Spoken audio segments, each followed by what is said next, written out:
La semana pasada se anunciaron las fórmulas presidenciales. Fue una sensación rara porque se atomizó Alternativa Federal, Repartija Federal, y quedaron candidatos peronistas en las tres fórmulas principales. Esto dejó a muchos antiperonistas rascándose la cabeza. Algunos hasta se lamentó, en vivo y en directo. Admitilo, yo también soy gorila, antiperonista, estamos desolados. ¿Y qué hacemos en estas circunstancias? No sé. Claro, en un país de antinomias, ¿cómo vamos a saber a quién votar ahora? Se ve que eso fue lo que le preguntaron al flamante candidato a vice de Juntos por el Cambio, porque desempolvó una de las polarizaciones más viejas de la historia. El peronismo de la provincia de Buenos Aires y el kirchnerismo lleva a un hombre del PC como candidato. Un hombre que tiene sus orígenes en el Partido Comunista. Así que estas son las grandes distorsiones de esta propuesta. Estoy hablando de Axel Kicillof. ¿Querían polarización? Acá tienen, de un lado el capitalismo y del otro el comunismo. Claro, con la Argentina reviviendo la Guerra Fría, ya no hay lugar para tibiezas. Miren, acá, por ejemplo, se lo puede ver a Pichetto explicándole a los millennials lo que es el comunismo y los peligros que entraña. Bueno, a lo mejor les estaba pidiendo los documentos o pidiéndoles que reciten el himno para comprobar que no son senegaleses. No serán negros de alma, ¿no? Pero volviendo a la Guerra Fría, ¿qué elementos tiene Pichetto para temer al peligro soviético? Por un lado, ya dijo que Kicillof es comunista. Eso solo no basta, claro. Además, fue desmentido por el propio PC, que encima se lo tomó con humor. Cosa rara en un partido ultradisciplinado como el de Stalin. Pero adivinen dónde estaba Alberto Fernández mientras se anunciaba la fórmula Macri-Pichetto, ¿eh? Ni más ni menos que en la embajada rusa. Además, el Frente de Todos, con las letras cambiantes, ¿a qué te hace acordar? Y no me hagan hablar de la proliferación de cervecerías artesanales, como si Buenos Aires fuera Berlín del Este. Lo único que falta es que a Larreta se le ocurra hacer un muro con las baldosas que viene sacando para hacer campaña. Ese pavimento sí es relato, ¿eh? Sin embargo, todavía hay algo más. Lenin caracterizó al plan de la Revolución Rusa como soviets y electrificación. Eso explicaría el apagón que dejó sin luz a todo el país y parte de Uruguay, Brasil y Paraguay. ¿Qué pasó ahí? Ni lento ni perezoso, el presidente escribió un tuit a la mañana. Ah, al mediodía fue, bueno, en la Unión Soviética era la madrugada.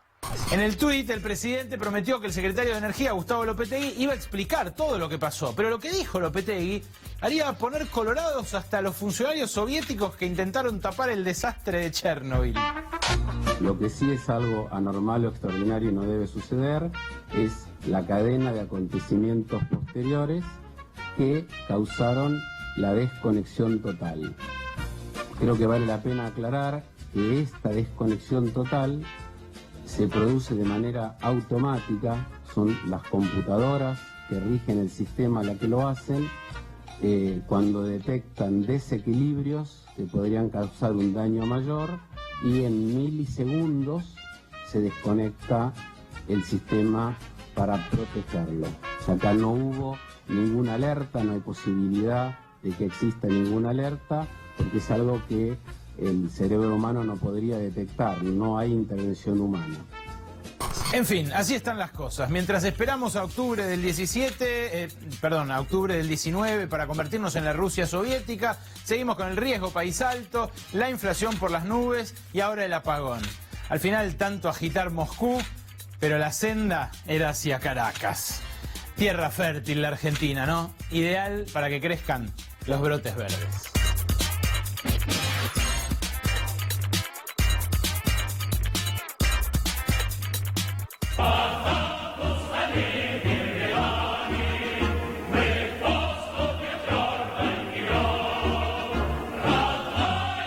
A 30 años de la caída del muro de Berlín, se oyen ecos de la Guerra Fría en la Argentina. Anacrónicos, de otra época. Ni siquiera de aquel 1989, porque para entonces había cambiado ya bastante la retórica de la cortina de hierro. La semana pasada, apenas Miguel Pichetto había sido elegido por el dedo presidencial, candidato a vicepresidente de la Nación por el oficialismo, nosotros nos preguntamos, ¿por qué? había dicho que sí en nombre de la democracia capitalista. ¿Está en discusión la democracia capitalista en la Argentina? ¿Estuvo en algún momento en discusión la democracia capitalista en la Argentina en los últimos años? Sintomáticamente, desde ese momento hasta ahora, hubo varias voces que se alzaron respecto de esta retórica y este fantasma, el fantasma del comunismo. Se alzó, por supuesto, la voz de Miguel Pichetto, pero también se alzaron las voces del empresario favorito del presidente Macri, Marcos Galperín, que dijo que su sistema favorito era la democracia capitalista. Se alzó la voz del secretario de Energía, Gustavo Lopetegui, antes de que se le apagara el país el domingo. Y también dijo, mantengamos el capitalismo, de vuelta como si estuviera en duda. Arrancó un aplauso de un par de cientos de empresarios petroleros en Vaca Muerta, que quizás también estén convencidos de que este fantasma se esté corporizando en la Argentina. Pero lo realmente sintomático de esta discusión, que no ocurre solo acá, porque recordemos que en Brasil Jair Bolsonaro también acusó de comunista a Dilma Rousseff, de comunista a Lula antes de que sea enviado a la cárcel. En Estados Unidos acusaban de comunista a Hillary Clinton. Esta discusión en realidad no es sobre el comunismo y el capitalismo, es una discusión sobre la forma que adopta la democracia en la Argentina.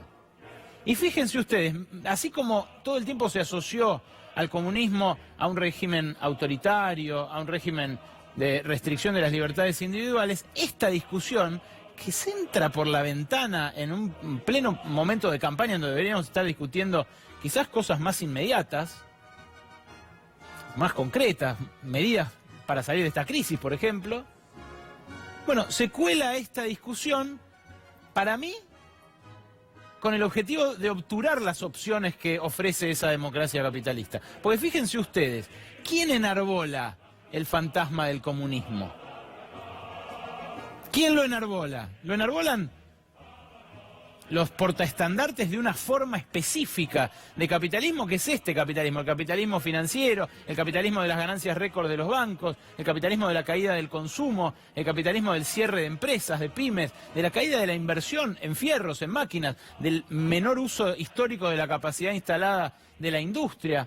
Un tipo muy específico de capitalismo que además dice, y ya lo vamos a ver más adelante, que no hace falta mantener siempre las formas de la democracia. Y ahí la intención de los Galperín, de los Lopetegui, de los Pichetto, empieza a ser no tanto mantener la democracia, sino mantener esa forma específica de capitalismo. Esta noche, en un ratito, le vamos a preguntar a Miriam Bregman, candidata a primera diputada por el Frente de Izquierda, si plantea alguna perspectiva cierta de derrocar al capitalismo en la Argentina, la coyuntura, o si ahora en realidad la discusión incluso desde la izquierda pasa por otro lado. Pero también, sobre el final del programa, vamos a hablar del tema, para mí, de la semana y uno de los temas que debería ser temas del año. El apagón histórico, el bochorno que pasó el gobierno y que empieza con el correr de las horas a convertirse en algo grave. ¿Por qué? Y porque los empresarios empiezan a deslindar responsabilidades, incluso los empresarios amigos del gobierno, como Marcelo Mindlin, a decir, Transener prendió una alarma. El transporte de alto voltaje le dijo al gobierno, ojo, porque no se puede ajustar tanto, no se puede ahorrar tanto, puede saltar la térmica. Si se confirma eso, el contador que está a cargo de manejar nuestro sistema interconectado nacional va a tener un problema más grande que la perspectiva del fin del capitalismo. Pero el que agitó más el fantasma del comunismo en las últimas horas fue el candidato a vicepresidente de la Nación por Cambiemos, que ahora se llama Juntos por el Cambio. El que agitó el fantasma del comunismo y el que lo va a seguir agitando, parece, durante toda la campaña, es Miguel Ángel Pichetto. Una reflexión. El peronismo de la provincia de Buenos Aires y el kirchnerismo lleva a un hombre del PC como candidato. un hombre que tiene sus orígenes en el Partido Comunista. Así que estas son las grandes distorsiones de esta propuesta, estoy hablando de Axel Kicillof. Estas son las grandes distorsiones que tiene Unidad Ciudadana y el peronismo que apoya esa alternativa.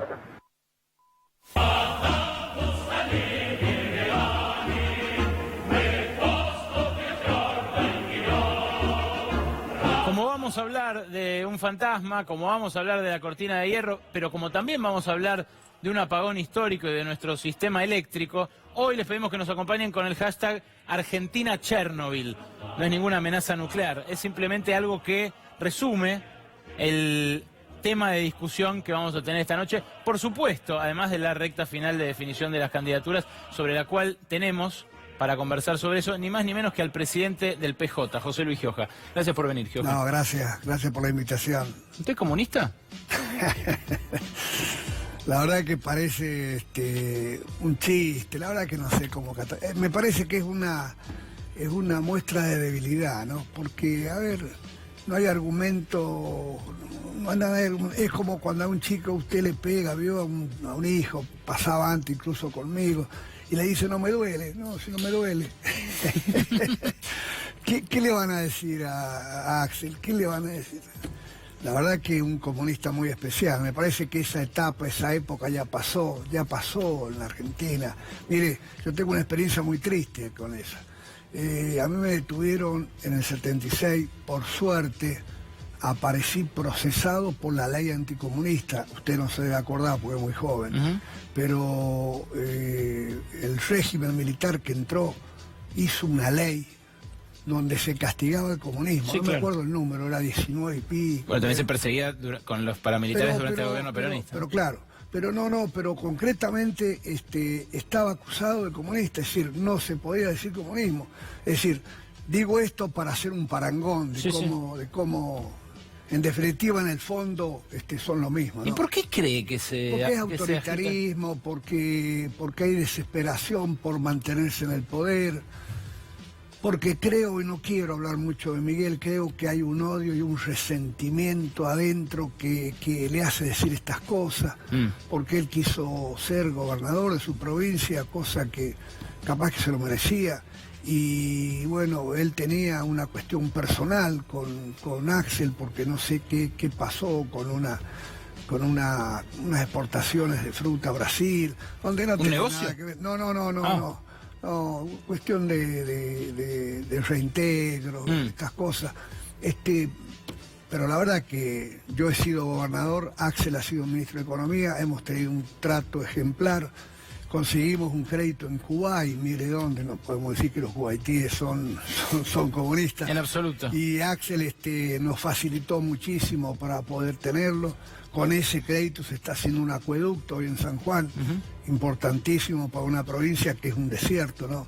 Y entiendo que son definiciones que, en serio, tienen que ver con ese rencor, ese odio que la verdad que lo ha llevado a tomar posiciones que nunca me hubiese imaginado, ¿no? ¿Para usted sigue siendo peronista, Pichetto? No, donde está no. Yo nunca he visto un peronista que defiende y se apoye en el Fondo Monetario Internacional.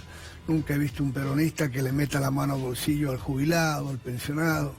Nunca he visto un peronista que ajuste para pagar la deuda externa y le dé privilegio a unos poquitos, como es el sector dueño de las tarifas, dueño del combustible, dueño de la patria financiera. Entiendo. Ahora, ayúdeme a entender una situación. Usted es el presidente del Partido Justicialista. Sí. Pichetto acaba de aceptar la candidatura a vicepresidente y dice: yo soy peronista y voy a traer más peronistas con Macri. Porque, y usted no puede, no sé si se maneja así, pero no debería desafiliarlo o algo así. Sí, pero ¿sabes qué pensamos? Lo charlamos con un grupo de compañeros, incluso de conducción, y dijimos, no victimicemos a nadie, a ver, la historia lo va a juzgar. Porque lo vamos a desafiliar y en la tapa de los diarios hegemónicos va a estar una semana, que lo desafiliaron, que lo castigan, Yo creo que la única verdad es la realidad, y la realidad es, no voy a decir cuál es el calificativo, pero el general Perón lo definía muy bien, el que se pasa al otro bando, al bando del enemigo, al bando del opositor, tiene un nombre, ¿no? no se pasó a otro sector de la oposición, se pasó al bando absolutamente contrario, ¿no? ¿Cuál es ese nombre? Donde, no, es duro, déjelo. Usted sabe cuál es. No quiero decirlo porque me parece que no. Y no es personal esto, ¿no? Esto no es personal en política. Un traidor. Y, bueno, usted lo dijo, creo que No. pasa por ahí. Pasa por ahí, pero ¿por qué? A ver, presidente del bloque mayoritario de oposición en el Senado, no cualquiera, no un senador cualquiera. Mire, la ley de reforma previsional en el Senado, este señor que era presidente del bloque le dio los 2/3 para que la sacaran. ¿Me está escuchando? Sí, sí, sí. La peor ley, la más dañina de todas, la que le bajó la jubilación a los jubilados, la que le mete la mano en el bolsillo al jubilado, la que amplía la diferencia entre lo que va a ganar el activo y el jubilado, porque bueno, tienen que recaudar de algún lado, y es como ir a cazar al zoológico, ¿vio? Los jubilados lo tienen ahí, le metemos mano ahí, le quitamos cosas, le sacamos los remedios, le tomamos la plata del PAMI, le bajamos el sueldo, bueno, estas cosas, aumentamos la edad jubilatoria si podemos, estas opciones que O sea, usted dice, ya jugaba para el oficialismo cuando no había pegado el salto. Yo creo, lamentablemente que sí, creo que se blanqueó una situación que bueno, que venía pasando, ¿no? Gioja, hoy el Pero protagonista... me gusta más hablar de las cosas. Vamos a eso, nuestras. vamos a hablar del futuro. Hoy el protagonista es Sergio Massa, porque, bueno, claro, dio el paso que se esperaba que diera, que ustedes de alguna manera venían auspiciando, que encabece una lista, que esté su nombre en la boleta y que no dispute una primaria abierta y simultánea y obligatoria. Sobre eso vamos a escuchar escuchemos juntos a Noelia Barragán Ligera, que tiene un informe especial, y luego la sumamos a la mesa para conversar. Noelia, buenas noches. Buenas noches, Ale, ¿cómo estás? Efectivamente, es la confirmación del día, finalmente se develó el misterio. Sergio Massa confirmó hoy públicamente que va a ser primer candidato a diputado nacional por la provincia de Buenos Aires en la boleta presidencial de Alberto Fernández y Cristina Fernández de Kirchner. Después de 6 años, Sergio Massa vuelve a compartir una boleta con el kirchnerismo. Vamos a ver algunas de las claves de la negociación que estuvieron llevando adelante los dos ahora candidatos, Alberto y Sergio Massa, y que terminó con este resultado, porque hasta aquí se venía diciendo la posibilidad de que Sergio Massa fuera una PASO, finalmente optó por la candidatura a diputado nacional. Como primer candidato a diputado por la provincia de Buenos Aires, una de las primeras consecuencias es que si Alberto Fernández es electo presidente, Massa muy probablemente va a ser el presidente de la Cámara de Diputados. Es tradición que los diputados elijan a su par más votado. Este es el primer diputado de la provincia de Buenos Aires justamente para presidir el cuerpo. En algunos tramos de la historia esto fue alterado, pero no es la previsión, por lo menos no es lo que está pensando el Frente de Todos. ¿Qué va a pasar además con el Frente de Todos en Tigre? Bueno, esto logró Sergio Massa también en la negociación, quedarse con la potestad de definir qué pasa en su pago chico, porque había mucho tironeo ahí por la posible candidatura de el actual intendente Julio Zamora, que quiere su reelección. Ahora parece que va a tener que ir con boleta corta. No quieren en el masismo que vaya una PASO frente a Malena Galmarini. Y otra de las consecuencias es que habrá una garantía de listas de unidad en la mayoría de los distritos. No va a haber conflictos entre el masismo, el kirchnerismo y el peronismo a la hora de definir las candidaturas locales. Veamos las otras claves de la negociación, porque también hay algunas que impactan en otras cuestiones. Massa va a tener lugares en todas las listas legislativas en todo el país. Hoy hubo un trascendido que hablaba de un 30% de los lugares. Lo desmienten absolutamente cerca de Alberto Fernández, pero sí, por supuesto, va a tener poder de incluir algunas de las diputadas y de los diputados que hasta ahora lo acompañan. Sergio Massa hoy por hoy tiene 15 diputados nacionales en el Congreso y la gran mayoría, 13 de ellos, no renuevan. Es decir, se les vence el mandato este año. Así que la prioridad es justamente incluirlos a ellos en las listas. Son los 13 a los que se termina el mandato, excepto el Vasco de Mendiguren y Mirta Tundis. Y hay una segunda tanda de consecuencias que tiene justamente más que ver con el Congreso Nacional, porque por un lado tenemos que decir que uno de los acuerdos, lo tenemos en la siguiente placa, uno de los acuerdos tiene que ver con la interacción de los bloques del Frente para la Victoria y del Frente Renovador en la Cámara de Diputados. Ahora los bloques que responden a los dos candidatos van a empezar a articular juntos, no se van a unir todavía porque esa ingeniería es un poco más complicada. Ahora José Luis Gioja nos puede contar un poco más de eso. Y también está la posibilidad de articular, sobre todo en el Senado, mirando a lo que va a ser el futuro de Miguel Pichetto. Hoy se reunieron en algunas conversaciones privadas varios de los senadores del peronismo. Quedaron en reunirse formalmente el martes que viene, después del cierre de listas, para definir cuál va a ser el futuro de Miguel Pichetto y sobre todo qué va a pasar con la silla en el Consejo de la Magistratura que hoy Miguel Pichetto ocupa por el peronismo. Gracias, Noé. Vení, súmate. Gioja, hoy le pregunté a Alberto Fernández si ya se vieron Sergio Massa y Cristina Fernández de Kirchner. ¿Ya se vieron? La verdad que no lo sé. Él me dijo lo mismo. La verdad que no lo sé, lo que sí vi es un Twitter de ella reconociendo, acordando lo bueno de un video que posteó él. De un video que posteó Sergio y que lo vimos todos. A mí también me pareció muy bueno, ¿no? ¿Se imagina a Sergio Massa presidiendo la Cámara de Diputados? ¿En un gobierno de Alberto Fernández y Cristina Kirchner? Pero no nos saltemos etapas. Yo lo veo a Sergio trabajando mucho para terminar con un estado de cosas muy complicadas en la Argentina, para terminar con un gobierno que fracasó en la Argentina y para empezar a demostrar que hay otro camino en la Argentina distinto a lo que se está haciendo hoy. ¿Los diputados de Massa votaron esa misma reforma previsional que usted estaba criticando recién? No todos, hay una disparidad, no, en general no. Sí, cómo no, sí. A ver, algunos, pero en general me pareciera que no. Bueno, pero hubo un montón de leyes que posibilitaron su aprobación los diputados de Sergio Massa. A mí me parece que la más dañina de todas fue esta, ¿no? Creo que esta no la votaron. Recuerde que la mayoría fue apretando a algunos gobernadores, por ejemplo el de Chubut, llevaron a los gobernadores a sentarse al recinto. Que la propia diputada de Chubut denunció que su gobernador la estaba mirando y le decía, tenemos que pagar los sueldos. Pero son justamente los diputados del bloque justicialista que hoy 10 de ellos anunciaron que van a respaldar la fórmula Fernández y supongo que usted esperará confluir con ellos en el Congreso también, aunque no sé cuánta actividad va a tener el Congreso. Hace bastante tiempo que venimos acordando con la oposición un montón de cosas, con ese sector de la oposición, ¿no? Un montón de cosas obviamente mal hechas por este gobierno nacional, ¿no? Y esperemos que podamos seguir en esa línea.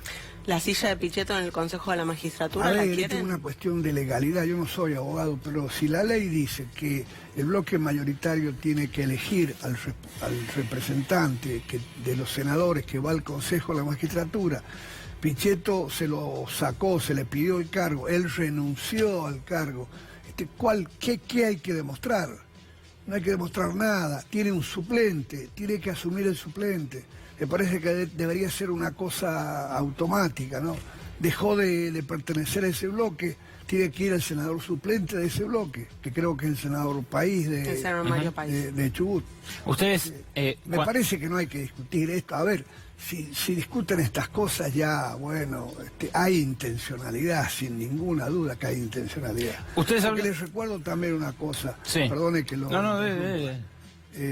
Pichetto es la tercera oferta que hace el presidente Macri. Primero fue Urtubey. El gobernador Urtubey, que él propiamente lo dijo, y una charla telefónica que tuvimos también me lo dijo. El segundo, la prensa dice que fue Ernesto Sanz, y el tercero parece que fue la vencida, fue a quien se le termine el mandato a fin de año. No tiene ninguna posibilidad de haber elegido de nada de su provincia porque hace bastante tiempo que no va.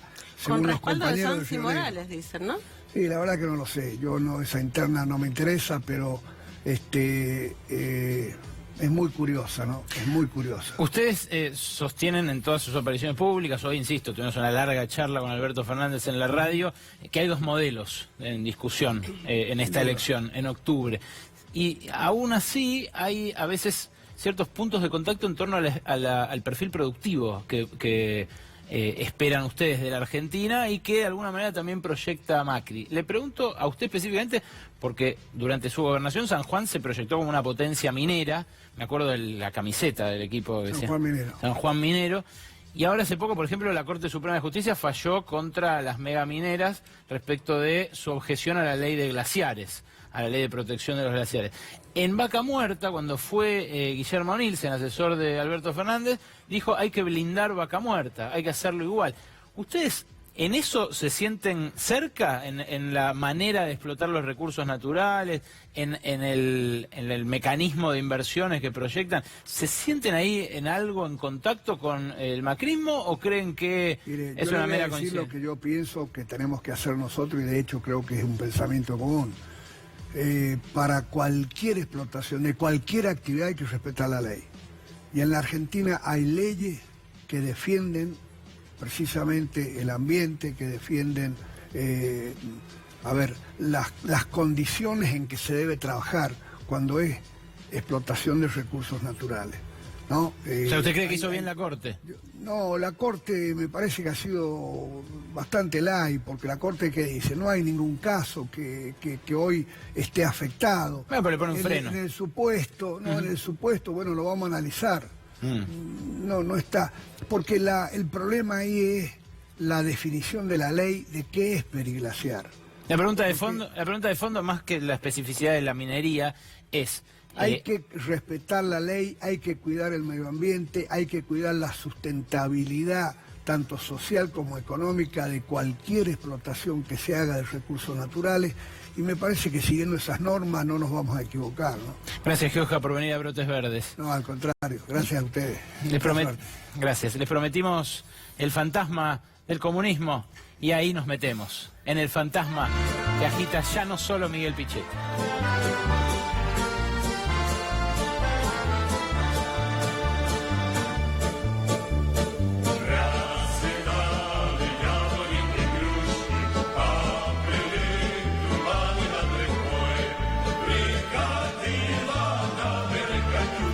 Ustedes lo escucharon a Miguel Pichetto diciendo Kicillof es comunista. En un ratito van a escuchar por primera vez la respuesta de Axel Kicillof. Discusiones anacrónicas que suceden en la Argentina del año 2019 y que puntualmente en este caso transitan lo más caliente de la campaña electoral. Fíjense ustedes que también una foto muy desafortunada que circuló, que sacó Máximo Kirchner con Santiago Cúneo, lo catapultó a opiniones de editorialistas que prácticamente lo acusaron de nazi a Máximo Kirchner. Máximo Kirchner sacó una foto muy desafortunada con un tipo que expresó opiniones antisemitas abiertamente, pero además contra las mujeres, contra las minorías, contra los trabajadores, una cosa horrible, que realmente le restó a todo ese espacio mucho más de lo que le sumó. Ahora, acusarlo de nazi a Máximo Kirchner, que ha estado en actos en contra de discriminaciones de todo tipo, que ha manifestado su apoyo a causas del feminismo, incluso cuando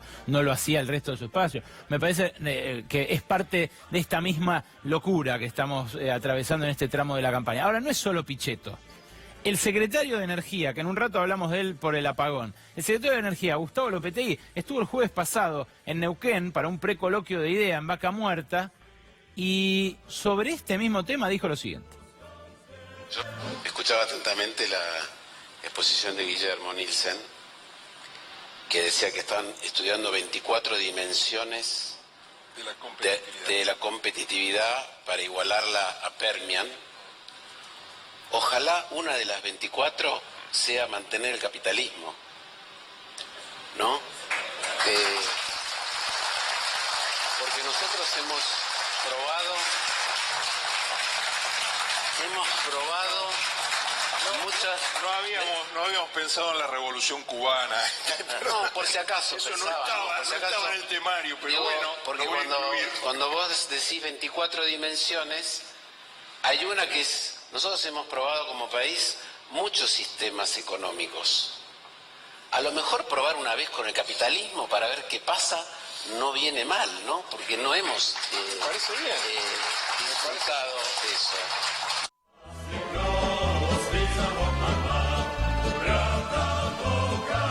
Qué chocante es escucharlo cancherear al secretario de Energía 48 horas antes de que se le apague el país, y de que se le apague el Cono Sur completo, ¿no? Porque en ese tono de no hemos disfrutado del capitalismo, bueno, primero en estos últimos 3 años y medio gobernó la fuerza política que él integró como super vicejefe de gabinete, como articulador del gabinete de los CEOs, ahora como secretario de Energía sin conocimiento del área, pero realmente choca, ¿no? Escuchar ese tono sobrador del tipo que, insisto, 2 días después se le apagó el sistema interconectado nacional. Bueno, le respondía a Guillermo Nielsen, porque claro, a todos les suena anacrónico, y sin embargo empieza a repetirse, y le respondía a Guillermo Nielsen, no habíamos pensado en la Revolución Cubana. Guillermo Nielsen que juega al polo, Guillermo Nielsen que habla un inglés como si tomara el té todos los días enfrente del Támesis. Lo más lejos de un militante de la izquierda revolucionaria, le dice, mire, la verdad, en la Revolución Cubana no habíamos pensado. En ese mismo coloquio, un rato después, Guillermo Nielsen le respondió esto. Yo quisiera transmitir tranquilidad en cuanto a la dimensión capitalista. No estaba entre las 24, estaba sobreentendida, pero es bueno explicitarlo, absolutamente. Y es cierto que en Argentina hemos tenido políticas de todos los colores y con todos los errores. Y la verdad que no hay muchos que puedan tirar la primera piedra, ¿no es cierto? Porque hemos tenido errores muy grandes con gente que se dice muy capitalista. Claro, gente que se dice muy capitalista nos llevó a esta situación. Vos fíjate algo. Si el apagón histórico, el apagón más grande de todos los tiempos en la Argentina, tuvo que ver con el ajuste, tuvo que ver con el ahorro, tuvo que ver con la lógica capitalista que introdujeron en un servicio público que no en todos los países es privado, por ejemplo, bueno, ahí tiene la respuesta al canto del secretario de Energía, ¿no? Introducí capitalismo en un servicio público esencial como la energía. Hoy la energía eléctrica es más esencial que nunca, hacia las comunicaciones también, porque nos quedamos todos sin WhatsApp, nos quedamos todos sin redes, sin internet. Y vas a obtener esto quizás, ¿no? O sí tiene que estar en manos de empresas privadas la red troncal de energía eléctrica de un país. Bueno, no solo Pichetto, no solo Lopetegui, no solo Nielsen participaron de este debate. También Marcos Galperín, el empresario favorito del presidente Mauricio Macri, la semana pasada, en un video que obtuvimos de manera confidencial, lo grabó alguien que lo escuchó, porque este video no estaba pensado para que trascendiera a la prensa, era una inauguración privada de una oficina donde Galperín puso plata. El CEO de Mercado Libre dijo lo siguiente. El mundo es complicado, o sea, el sistema que a mí me gusta, que es la democracia capitalista, está bastante cuestionada, no anda muy bien.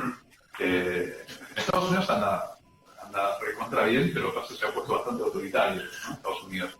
¿Qué puede ser que sea necesario? Porque yo creo que, digamos, el mundo del consenso no funciona cuando vos sos una democracia y tenés que cada 2 años rendir exámenes y negociás o tratás de buscar consensos con sistemas autoritarios que no tienen que rendir exámenes.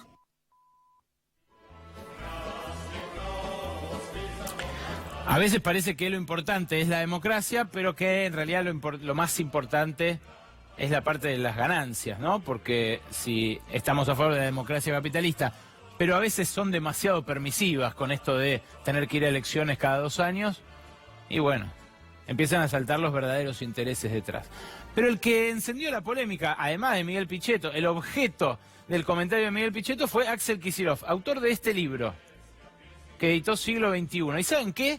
En este libro, que editó Siglo XXI hace 2 meses, justo antes del libro de Cristina, está la respuesta a la pregunta que se hace Pichetto. La pregunta, este libro es un libro de reportajes que le hemos hecho Noé Barral Grijera, yo, Carlos Pañi, Ingrid Beck y también Ángela Lerena.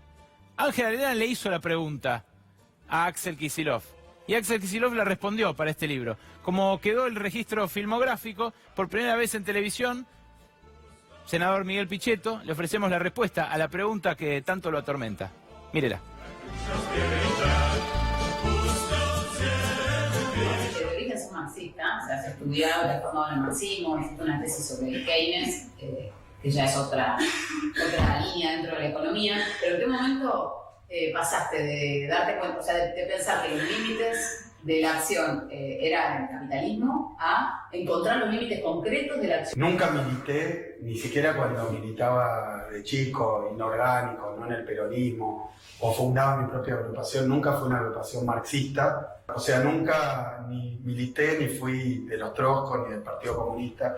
Siempre armé otras cosas y siempre con la misma convicción, que es que esa teoría económica era para comprender la sociedad, pero que para transformarla, sobre todo en América Latina, efectivamente, no, por lo menos las formas tradicionales de las organizaciones políticas marxistas, que se dedican a hacer una revolución que de momento nunca ha llegado, ¿no?